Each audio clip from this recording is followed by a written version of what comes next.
So, in previous classes, we discussed about the teeth of ox. Today, we will discuss about the teeth of horse, dog, and some other species, and what are the differentiating features that are different from that of the ox. So, we will discuss one by one. First is the teeth of horse. First is the teeth of horse. So teeth of the horse is shows the anisognathous type of the jaw. What is the meaning of the anisognathous type of the jaw? That is the similar type of the orientation in the upper and the lower jaw. Similar orientation of upper and lower jaw, that is called the isognathous type condition. And if the position and the similarity of this upper and lower jaw is different, or size of the upper jaw is overhanged towards the lower jaw, that type of condition is known as the anisognathous condition. Okay, so in the horse, the upper jaw and lower jaw, uh, upper and lower jaw shows the anisognathous condition. It means the both jaw has different shape and the size. Okay, so first is the incisor teeth. If you will see the incisor teeth in case of the horse, that incisors are 12 in number, and each jaw there are 6 in number. So you see here in this picture there are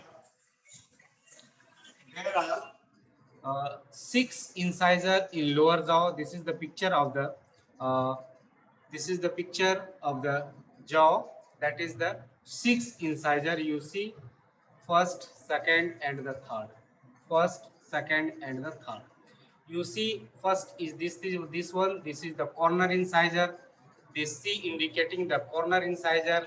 Here is the intermediate incisor, and here is the corner incisor. So central incisor, this central one is the simply this is the central incisor.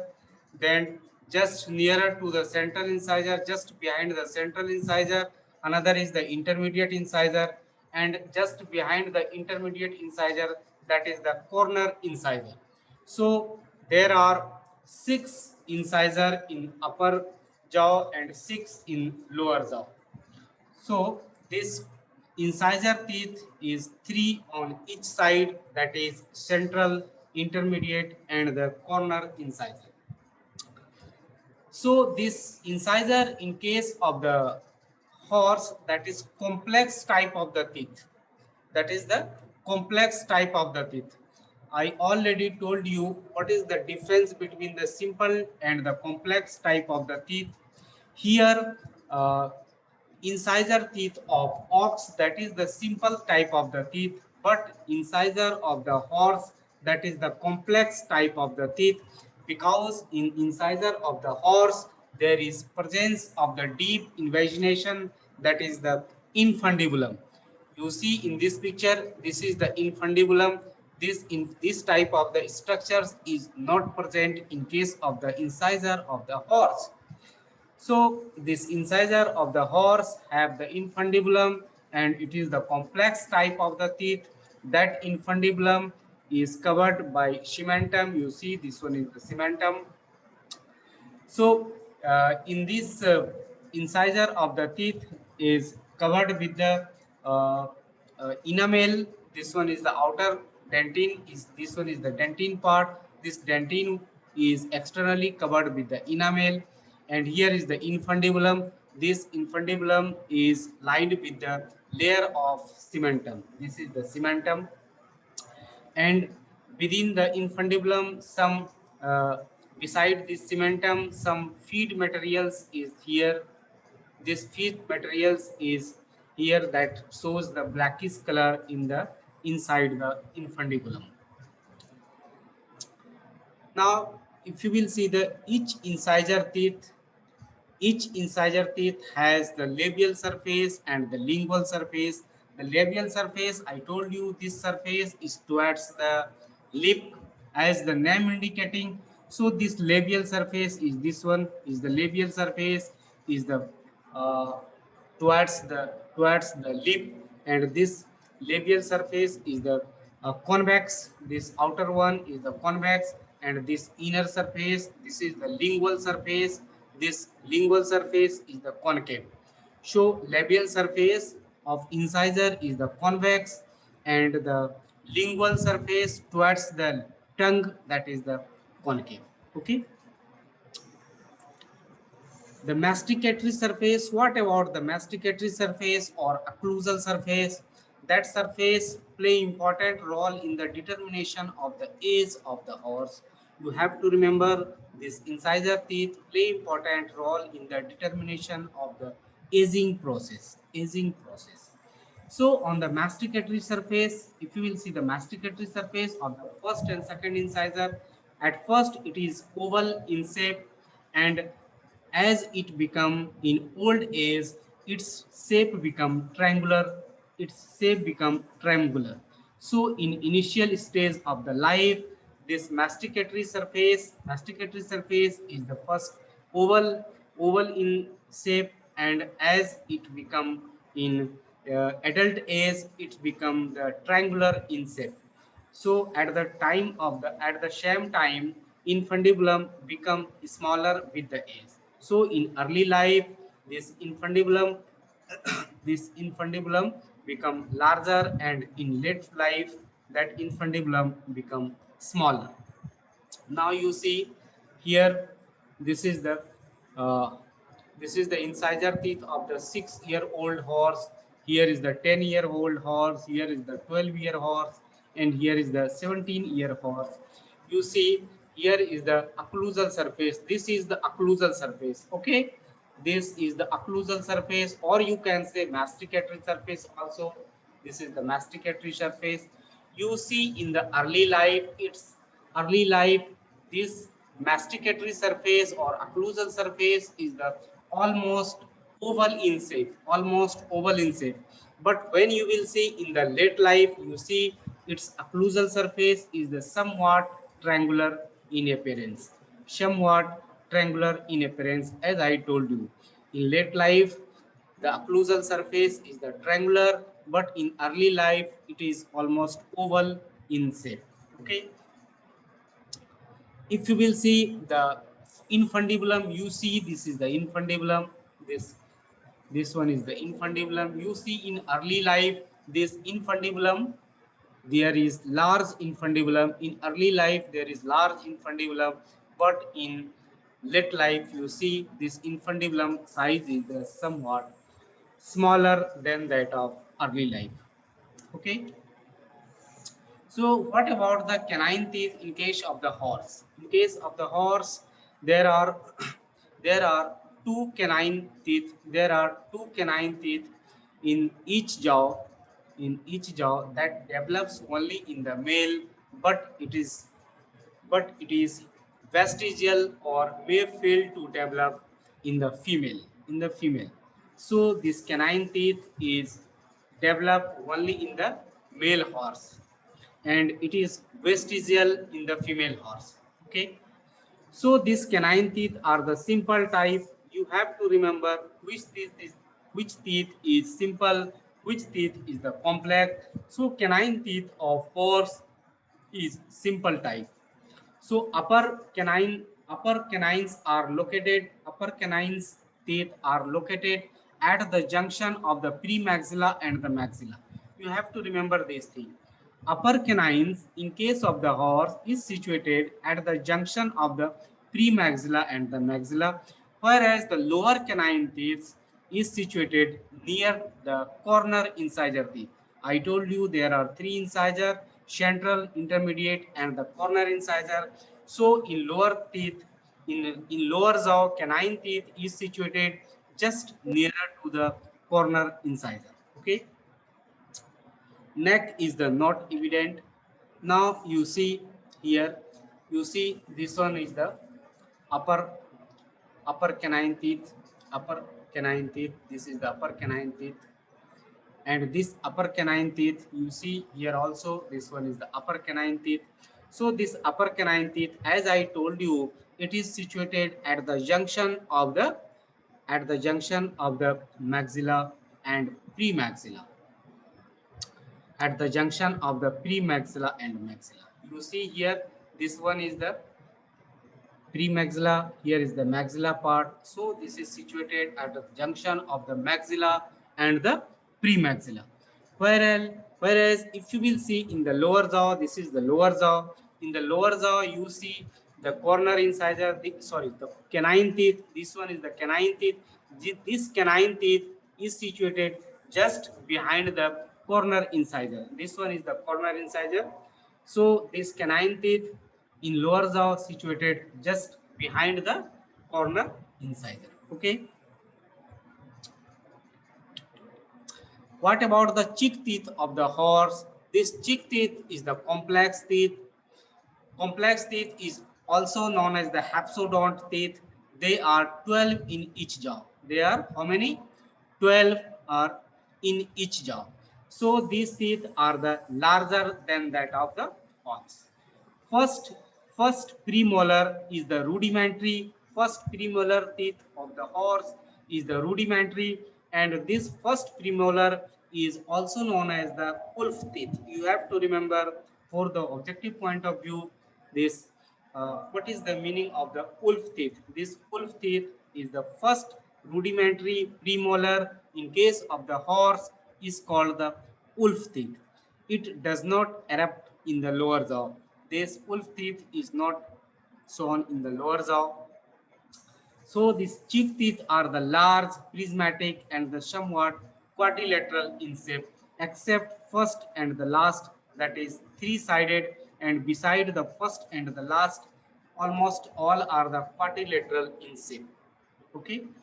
Now, if you will see the cross-sectional pictures of the cheek tooth in case of the horse, if you will see the upper jaw, in the upper jaw, this is the almost square in shape. This is the cross-sectional picture of the upper cheek tooth. This is almost square in shape. But if you will see in the lower jaw, this cheek tooth is the almost rectangular in shape, almost rectangular in shape. So if you will see on the surface, about if you will see the surface of the upper and the lower cheek tooth. So in the upper cheek tooth, there is labial surface, lingual surface, and the masticatory surface. If you will discuss about the teeth on the upper cheek tooth, there is root. There are three root. You have to remember, in the upper cheek tooth there are three root. And the buccal surface, I told you, this buccal surface is towards the buccal surface towards the cheek, has the buccal surface has three rees, and that three rees is separated by two longitudinal groups.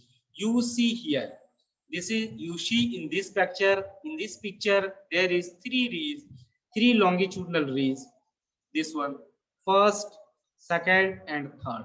These three rees is separated by two longitudinal group. You see very clearly visible, this one first group here, and this is the second group, and the three longitudinal rees, you see this one first, second, and third.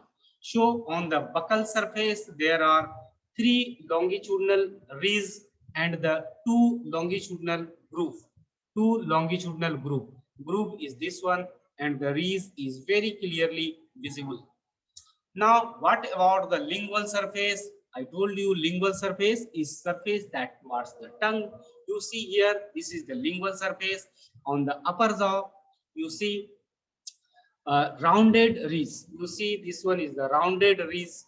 These two are the rounded rees, and it has the two shallow groove. Two shallow groove. You see here, this one is the groove. Two shallow groove. First groove, second groove. and this one is the rounded ridge.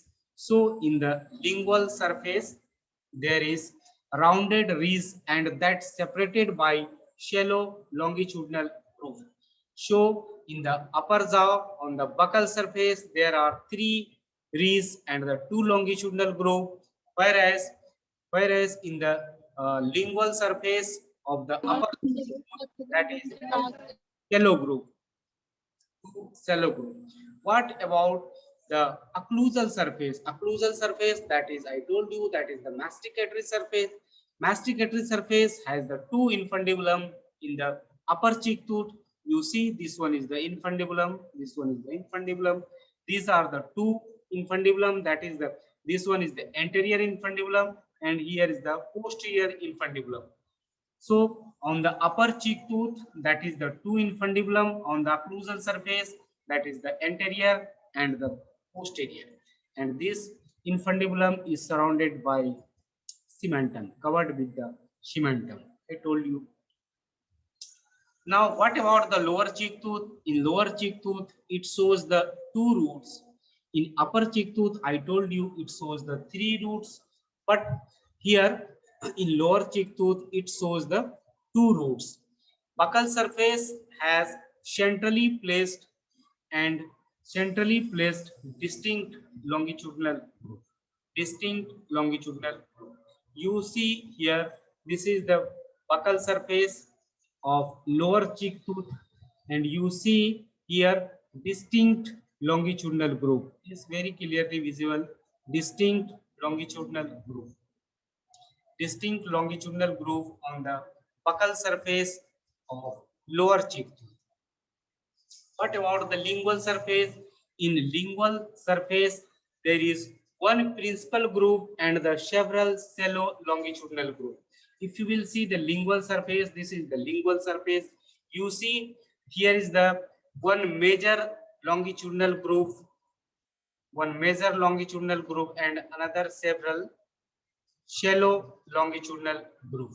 Shallow, several other longitudinal groove. So this is the lingual face of the lower cheek tooth, and the one major longitudinal groove and other several shallow distinct longitudinal groove on the lingual face of lower cheek tooth. So this is the difference between the upper cheek tooth and the lower cheek tooth. In upper cheek tooth, there are three roots, and in lower cheek tooth, there are two roots.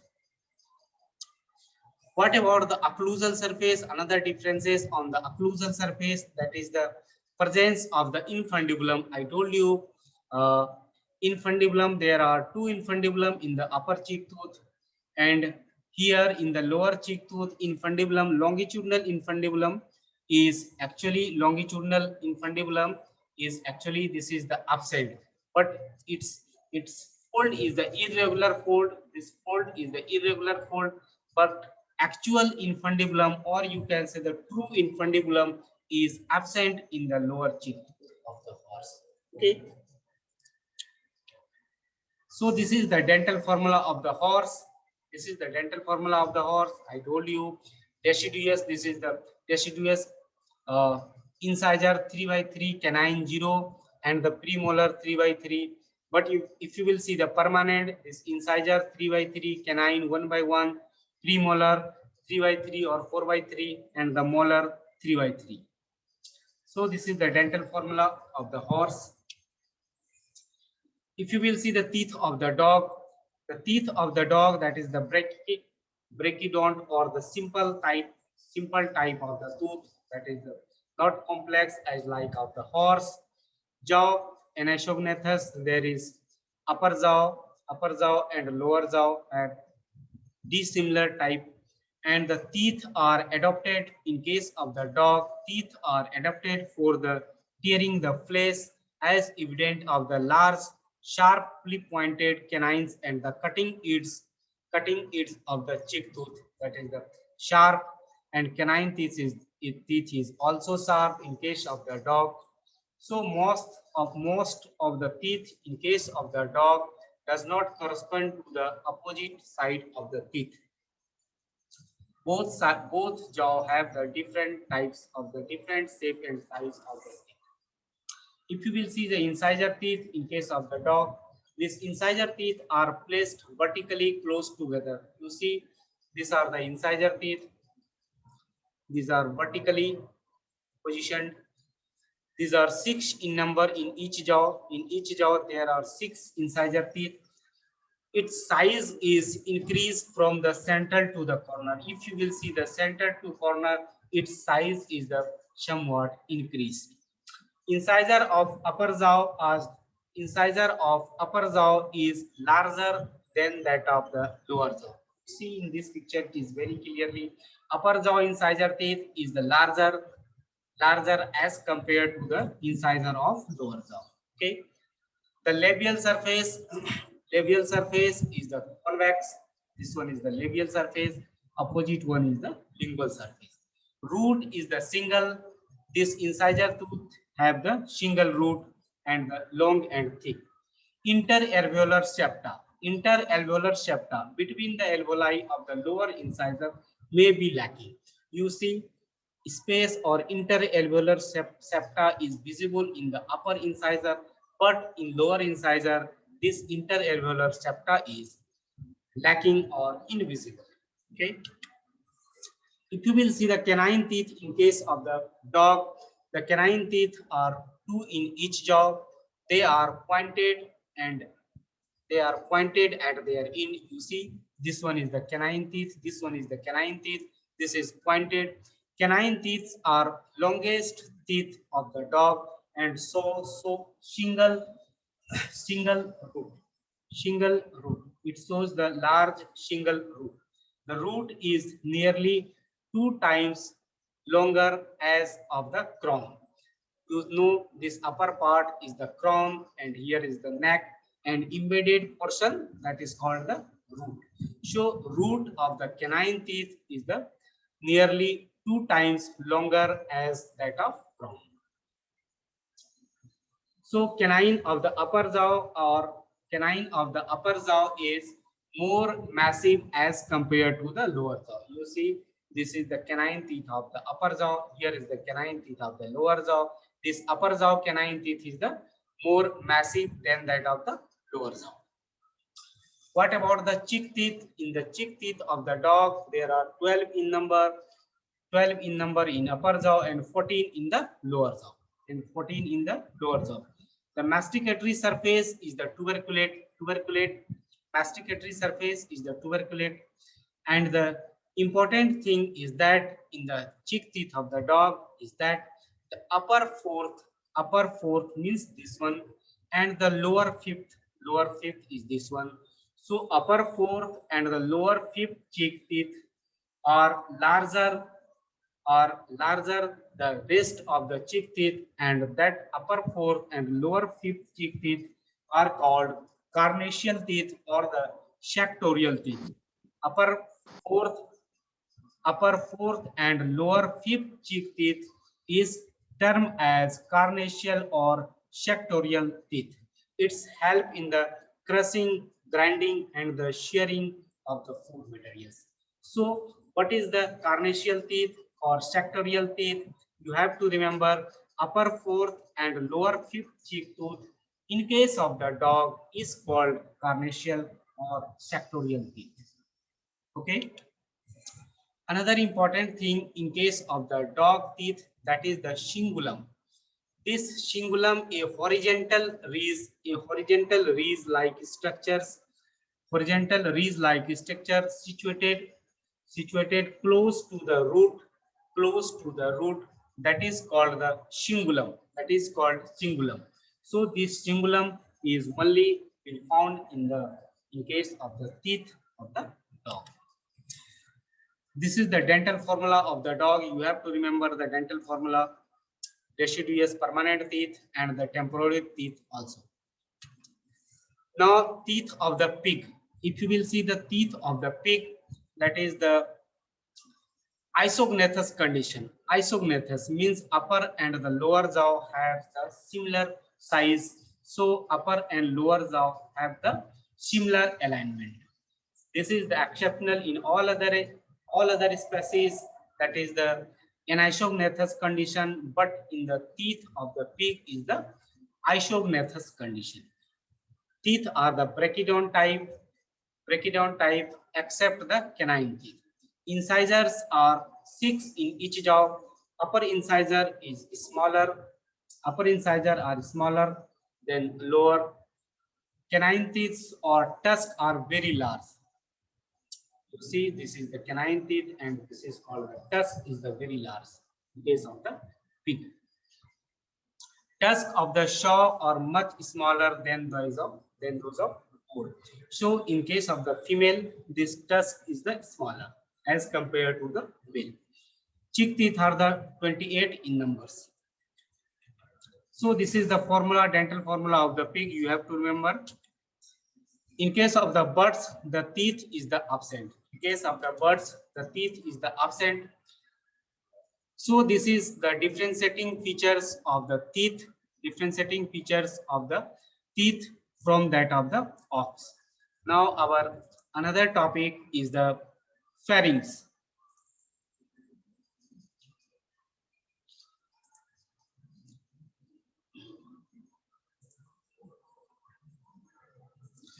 So pharynx, you know, this pharynx is the funnel-shaped structures that connect the oral cavity to the esophagus and the nasal cavity to the larynx. So it is the musculomembranous funnel-shaped structures. It connect the oral cavity to the esophagus and the nasal cavity to the larynx. So you can say this pharynx is the common for the digestive system and for the respiratory system. You can say this pharynx is the common passage for the respiratory systems and the digestive systems. So if you will see the concave roof of the pharynx, now you see here the picture, this one is the pharynx. This is the pharynx. So this pharynx is the common for the digestive systems and for the respiratory system, and this pharynx is divided by the soft palate into the two part. Upper part is the nasopharynx and the lower part is the oropharynx. So I told you this pharynx is divided into the two part by soft palate. You see, this is the soft palate. Entire is the pharynx. This entire is the pharynx. Here is the soft palate. So this soft palate divide the pharynx into the two part. Upper is the nasopharynx because nasal cavity is there. That's why it is the nasopharynx. Here is the oropharynx because oral cavity is there. This is the tongue. So this is the oropharynx. Here is the nasopharynx. Okay. So this pharynx is the concave roof. For concave roof, you see this is the concave part. So this concave roof is formed by the vomer bone, sphenoid bone, and the rectus capitis frontalis muscles and the longus capitis muscles. So roof of the pharynx is formed by the vomer bone, sphenoid bone, and the two muscles, that is the rectus capitis and the longus capitis. The lateral wall of the pharynx is related with the stylohyoid and the pterygoid muscles. So the floor of the pharynx, you know, this is the floor of the pharynx. So this floor of the pharynx is extended from the root of the tongue over and around the auditus larynx to the level of the cricoid cartilage. Here is the larynx, this is the larynx, and here is the cricoid cartilage. So it extends from this place is the root of the tongue. You see, this is the entire is the tongue. Here is the root of the tongue. So it extends from the root of the tongue to the here, up to here. This is the cricoid cartilage. So pharynx, the floor of the pharynx is extend from the root of the tongue to the level of the cricoid cartilage. Okay. Now I told you this pharynx is divided by soft palate into the upper nasopharynx and the lower oropharynx, and the Laryngopharynx. Laryngopharynx is a part that situated in front of the larynx. So nasopharynx. Nasopharynx, it is situated dorsal to the soft palate. It is situated dorsal to the soft palate. You see, this is the soft palate and it is the nasopharynx. So this nasopharynx situated dorsal to the soft palate. Another thing is that it extends from the cony. Cony, you know that cony is also known as the terminate bone. So this cony to the interpharyngeal ostium. This is the cony. This is the cony. So it's extend from the cony to the interpharyngeal ostium up to here. Okay. Now the nasopharynx communicate dorsolaterally with middle ear through the auditory tube.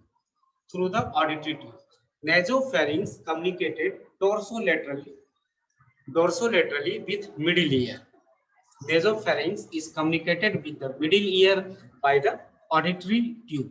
By the auditory tube. Okay. So this is about the nasopharynx. Now, if you will see the oropharynx, oropharynx is a part of the digestive tract. I told you because this is situated just behind the root of the tongue. Oropharynx extend from the auditus pharyngeus, auditus pharyngeus, and the palatoglossal arch to the base of the epiglottis. Where is this? Here. This is the epiglottis. This is the epiglottis. Here is the base of the epiglottis. Here is the base of the epiglottis, and this entire part is the oropharynx. Entire part is the oropharynx. So it arises from the base of the tongue to the base of the epiglottis. Base of the epiglottis. Oropharynx lies between the soft palate and the root of tongue. Lies between the soft palate and the root of the tongue. So this is the oropharynx. This one situated between the root of the tongue and the soft palate. Important thing in this pharynx is that is the openings in the pharynx. Important thing is that is the openings in the pharynx. You have to remember there are 7 openings in the pharynx. How many openings? 7 openings. What are those? Paired eustachian openings, paired posterior nares, single opening for the esophagus, and the single opening for the mouth, and the single opening for the larynx. So there are, you have to remember there are 7 openings in the pharynx. What are those?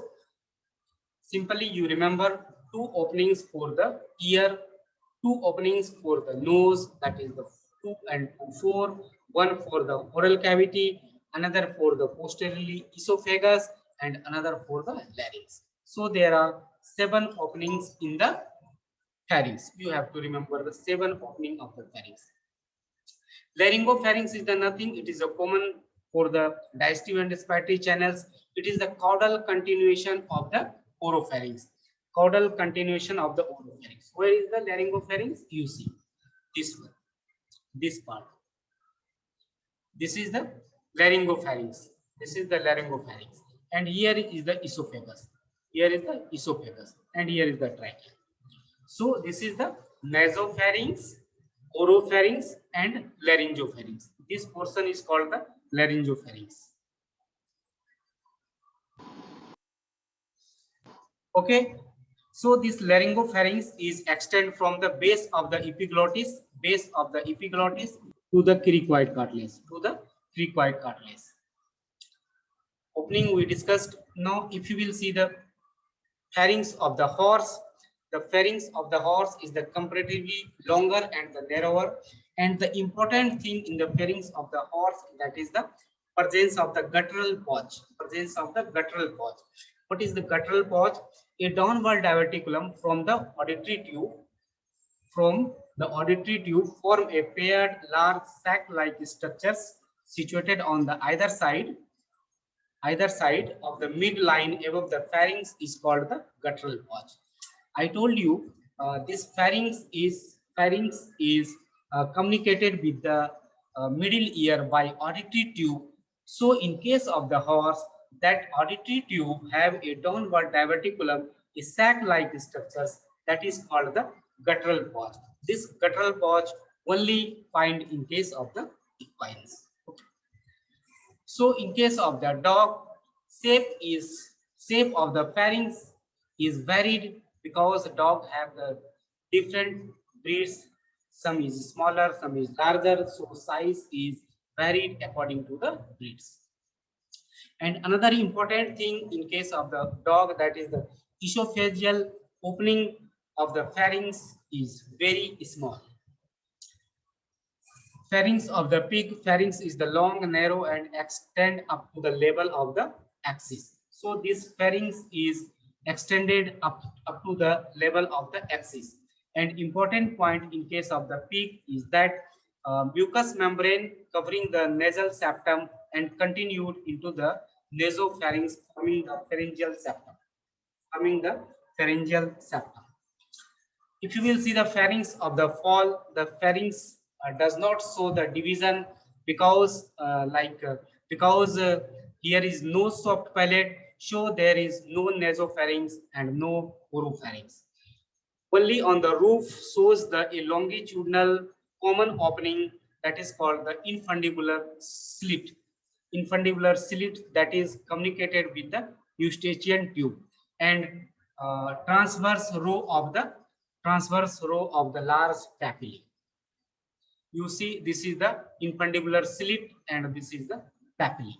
So this is about the pharynx of the fall. So this is all about the pharynx and the teeth.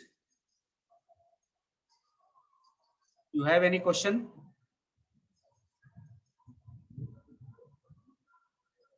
No, sir.